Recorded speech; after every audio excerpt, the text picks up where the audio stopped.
Hi every one, നമസ്കാരം. നമ്മളിന്ന് ഒരു ഡിഫറെൻ്റ് ആയിട്ടുള്ള വീഡിയോ ആണ്. നമ്മൾ ഇതുവരെ ചെയ്തത് മിക്കവാറും ട്രാവൽ വീഡിയോസും അങ്ങനെയൊക്കെയാണ്. അപ്പോൾ ഇന്ന് നമ്മൾ ഒരു വ്യത്യസ്തമായൊരു വീഡിയോ ചെയ്യാമെന്ന് വിചാരിച്ചു. നമ്മളിന്ന് കാനഡയിലും പൊതിച്ചോറ് കിട്ടും എന്നുള്ളൊരു സംഭവമാണ് നമ്മളിന്ന് ചെയ്യുന്നത്. അപ്പോൾ പൊതിച്ചോറ് എന്ന് പറയുന്നത് എനിക്ക് തോന്നുന്നു നമ്മൾ മലയാളികൾക്കെല്ലാം വളരെ സുപരിചിതമായൊരു സംഭവമാണ്. നമ്മുടെ നാട്ടിൽ സ്കൂളിൽ പോകുമ്പോൾ അല്ലെങ്കിൽ ജോലിക്ക് പോകുമ്പോൾ വീട്ടിൽ അമ്മമാർ വാഴയിലയിൽ ചോറും കറികളും മുട്ട പൊരിച്ചതും ഒക്കെ ചെയ്തു തരുന്ന സംഭവമാണ് പൊതിച്ചോറ്. പിന്നെ കുറേ കാലം അത് അങ്ങനെ തന്നെ നടന്നു. പക്ഷേ എനിക്ക് തോന്നുന്നു ഇപ്പോൾ ഈ ഒരു കുറച്ച് അടുത്തായിട്ട് പൊതിച്ചോറ് എന്ന് പറയുന്നത് ഒരു ഫാഷൻ സ്റ്റേറ്റ്മെൻറ്റ് പോലാണ്. ഏത് ഹോട്ടലിൽ ചെന്നാലും ഏത് മലയാളി ഷോപ്പിൽ ചെന്നാലും അവരുടെയൊക്കെ മെനുവിൽ പൊതിച്ചോറും കിഴി ബിരിയാണിയും കിഴി പൊറോട്ടയൊക്കെയാണ് അവരുടെ സ്പെഷ്യാലിറ്റി ആയിട്ട് അവർ ചെയ്തിരിക്കുന്നത്. അത് പ്രത്യേകിച്ച് നമ്മളെപ്പോലെ നാട്ടിൽ നിന്ന് വിട്ടു നിൽക്കുന്നവർക്ക് കാനഡയിലായാലും അമേരിക്കയിലായാലും ഏതൊരു മലയാളി ഷോപ്പിൽ ചെന്നാലും അവിടെ മെനുവിൽ ഫസ്റ്റ് നമ്മൾ കാണുന്നത് ഇതേപോലുള്ള കിഴി പൊറോട്ടയും കിഴി ബിരിയാണിയും പൊതിച്ചോറും ഒക്കെയാണ്. അപ്പോൾ ഇവിടെ കാനഡയിലും നമുക്ക് ഒരുപാട് മലയാളി ഷോപ്പുകളുണ്ട്, മലയാളി റെസ്റ്റോറൻറ്റ്സ് ഉണ്ട്. അവിടെയൊക്കെ പൊതിച്ചോറ് എന്ന് പറയുന്നത് ഒരു മെയിൻ ഐറ്റമാണ്. അപ്പോൾ നമ്മളങ്ങനെ ഒരുപാട് കഴിച്ചിട്ടുണ്ട്. അപ്പോൾ നമ്മൾ വിചാരിച്ചു നമുക്ക് എന്തുകൊണ്ട് ഇത് ചെയ്തുകൂടാ വീട്ടിൽ, അല്ലേ? നമുക്കൊരു വാഴയില കിട്ടും, വാഴയിലയിൽ ചെയ്യാം. അപ്പോൾ ഇവിടെ മിക്കവാറും നമുക്ക് കിട്ടുന്നതൊക്കെ ഫ്രോസൺ വാഴയിലകളാണ്, പക്ഷേ നമുക്ക് ഫ്രഷ് ആയിട്ടുള്ള വാഴയില കിട്ടി. അപ്പോൾ നമ്മൾ വിചാരിച്ചു നമുക്ക് എന്നാൽ ചെയ്ത് നോക്കാം. അപ്പോൾ ഇന്ന് നമ്മൾ അതിനെക്കുറിച്ചും അല്ലെങ്കിൽ ആ ഒരു പൊതിച്ചോറ് എന്തൊക്കെ വിഭവങ്ങളാണ് അതിൻ്റെ കൂടെ നമ്മൾ ചേർത്തിരിക്കുന്നതെന്നതിനെ കുറിച്ചാണ് ഇന്നത്തെ വീഡിയോ.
അപ്പോൾ നമുക്ക് പൊതിച്ചോറൊന്ന് തുറന്ന് നോക്കാം. മിക്കവാറും ഇത് തുറക്കുമ്പം സാധാരണയായിട്ട് നമുക്ക് അതിൻ്റെ ഒരു ഫീല് വരുന്നത് ആ ഒരു വാട്ടിയ വാഴയിലല്ല. നമുക്ക് വാഴയില നല്ലൊന്ന് വാട്ടിക്കഴിഞ്ഞാൽ അതിലെന്ത് പൊതിഞ്ഞാലും നല്ലൊരു അരോമയാണ് നമുക്ക് കിട്ടുന്നത്, നല്ലൊരു സ്മെല്ലാണ് നമുക്ക് കിട്ടുന്നത്. അപ്പോൾ അതുകൊണ്ട് തന്നെ പൊതിച്ചോറിന് ഒരു പ്രത്യേകമായ ഒരു ടേസ്റ്റ് ഉണ്ടാകുന്നത് ആ വാഴയിലയിൽ പൊതിഞ്ഞത് കൊണ്ട് തന്നെയാണ്.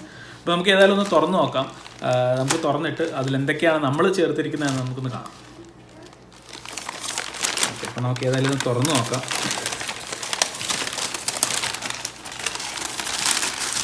നമ്മൾ പേപ്പറൊക്കെ തുറന്നു. നമ്മളിനി നമുക്ക് വാഴയില്ല, നമുക്ക് ഇതിൻ്റെ അടിയിൽ നമ്മളൊരു അലുമിനിയം ഫോയിൽ വെച്ചത്, മിക്കവാറും ഇതൊന്നും താഴത്തോട്ട് പോകണ്ടെന്ന് വെച്ചത് ചെയ്തതാണ്. നമുക്ക് ഏതായാലും ഇത് നല്ല വാട്ടിയ വാഴയിലാണ്. അപ്പോൾ ഇതാണ് നമ്മുടെ പൊതിച്ചോറ്. അപ്പോൾ നമ്മളിതിൽ കുറച്ച് സാധനങ്ങളേ ഉള്ളൂ. നമ്മൾ ഒരു മീൻ പൊരിച്ചതുണ്ട്, ഇത് നമ്മളൊരു കിങ് ഫിഷ് പൊരിച്ചതാണ്, പിന്നെ മുട്ട പൊരിച്ചതുണ്ട്, പിന്നെ ഇത് നമ്മൾ ചിക്കൻ ചുക്ക എന്ന് പറയുന്ന സംഭവമാണ്, നമ്മൾ ഇന്നലെ ചെയ്തൊരു ചിക്കൻ ചുക്കയാണ്. പിന്നെ ഇത് എന്താ പറയുക, നമ്മൾ ചമ്മന്തി, പിന്നെ ഇതൊരു എന്താ പറയുക പയറിൻ്റെ കുറിച്ചുള്ളൊരു തോരൻ, പിന്നെ അച്ചാർ. അപ്പോൾ ഇത്രയും സാധനങ്ങളാണ് നമ്മളെ പൊതിച്ചോറ്. പിന്നെ ഓബ്വിയസ്ലി നമ്മുടെ എന്താ പറയുക നമ്മുടെ മട്ട റൈസ്, അല്ല പാലക്കാടൻ മട്ട റൈസ്, പിന്നെ നമ്മൾ ഒപ്പം പപ്പടവും ഉണ്ട്. അപ്പോൾ ഇതൊക്കെ കൂടിയാണ് നമ്മുടെ പൊതിച്ചോറ്. ഇത് ഓബ്വിയസ്ലി നമ്മൾ പുറത്ത് കഴിക്കുമ്പോൾ ടേസ്റ്റ് വ്യത്യാസം ഉണ്ടാവാം, പക്ഷെ നമ്മൾ ഓബ്വിയസ്ലി നമ്മുടെ വീട്ടിലുണ്ടാക്കിയതിന് എന്തായാലും ഒരു ടേസ്റ്റ് ഉണ്ടാവുമല്ലോ, നല്ലൊരു ടേസ്റ്റ് ഉണ്ടാവും. അപ്പോൾ നമ്മൾ ഏതായാലും ഒന്ന് കഴിച്ചു നോക്കാം.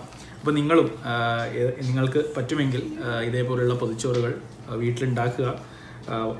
വളരെ സിമ്പിളാണ്. നാട്ടിലുള്ളവർക്ക് ഇത് വളരെ സിമ്പിളാണ്. കാരണം വാഴ നിങ്ങൾക്ക് എന്താ പറയുക, പറമ്പിൽ പോയാൽ വാഴയില വെട്ടി നിങ്ങൾക്ക് സ്വന്തമായി ചെയ്യാൻ പറ്റുന്നതാണ്. നമുക്കിതൊക്കെ പൈസ കൊടുത്ത് വാങ്ങണം ഇവിടെ. എനിവേ, അപ്പോൾ നമ്മൾ ഇതൊന്ന് കഴിച്ച് നോക്കാൻ പോവാണ്. അപ്പോൾ എല്ലാവർക്കും ഇത് ഇഷ്ടമാണെന്ന് വിശ്വസിക്കുന്നു. ഇത് കാണുമ്പോൾ തന്നെ വായിൽ വെള്ളം വരുന്നുണ്ട്. അപ്പോൾ നമ്മൾ ഏതായാലും കഴിച്ച് നോക്കാം. അപ്പോൾ ഇന്നത്തെ വീഡിയോ എത്രേ ഉള്ളൂ. നമ്മൾ ജസ്റ്റ് എന്താ പറയുക, പൊതിച്ചോറിനെ കുറിച്ചുള്ളൊരു ചെറിയ വീഡിയോ, കാനഡയിലും പൊതിച്ചോറ് കിട്ടും എന്ന് കാണിക്കാൻ വേണ്ടി മാത്രം ചെയ്തൊരു വീഡിയോ ആണ്. അപ്പോൾ എല്ലാവർക്കും ഇത് ഞങ്ങൾ എനിക്ക് തോന്നുന്നു ന്യൂ ഇയർ ആയതിനു ശേഷം നമ്മൾ വേറെ വീഡിയോസ് ഒന്നും ചെയ്തിട്ടുണ്ടായിരുന്നില്ല. അപ്പോൾ ഇത് ഫസ്റ്റ് വീഡിയോ ആണ് 2021. കൂടുതൽ നല്ല വീഡിയോസൊക്കെ ആയിട്ട് നമുക്ക് വീണ്ടും കാണാം. അതുവരെ എല്ലാവർക്കും ഒരിക്കൽ കൂടി നല്ല നമസ്കാരം. ഒപ്പം കാനഡയിലെ പൊതിച്ചോറ് കൂടി. Okay, by.